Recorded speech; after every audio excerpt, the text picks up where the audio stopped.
Le général Guilbert Diendéré, l'un des principaux accusés avec Blaise Compaoré dans le procès de l'assassinat du père de la révolution burkinabé Thomas Sankara, a plaidé non coupable, mardi, devant le tribunal militaire de Ouagadougou. Le général Guilbert Diendéré a plaidé non coupable, mardi 9 novembre, devant le tribunal militaire de Ouagadougou, au Burkina Faso, où il est jugé avec 13 autres personnes, dont l'ancien président Blaise Compaoré, pour le meurtre de l'ancien président burkinabé Thomas Sankara, il y a 34 ans.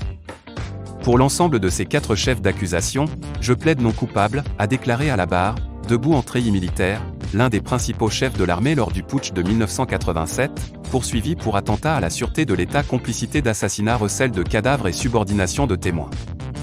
Le général a ensuite raconté sa journée du 15 octobre 1987, date du coup d'État au cours duquel Thomas Sankara et 12 de ses compagnons ont été tués. Il a expliqué s'être rendu dans l'après-midi au terrain de sport du siège du commandement militaire du Conseil national de la Révolution, CNR, au pouvoir, lorsqu'il a entendu des coups de feu. Blaise Compaoré, grand absent du procès. Guilbert Diendéré a déclaré ensuite avoir discuté avec 2 soldats qu'il connaissait et qui lui ont expliqué la situation.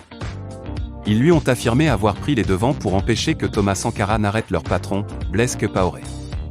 L'ancien bras droit de Sankara, Blaise Compaoré, a pris le pouvoir après le coup d'État du 15 octobre. Il est poursuivi pour les mêmes chefs d'accusation que Guilbert Diendéré et est soupçonné d'être le commanditaire de l'assassinat. Des faits qu'il a toujours niés.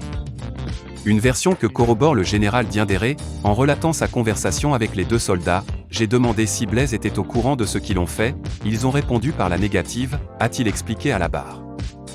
Selon lui, Blaise Compaoré n'est arrivé sur les lieux qu'en fin d'après-midi, 3 heures après l'attaque.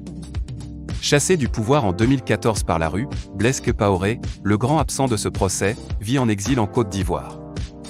Quant au général Diendéré, il est déjà en détention et purge une peine de 20 ans de prison pour une tentative de coup d'État en 2015.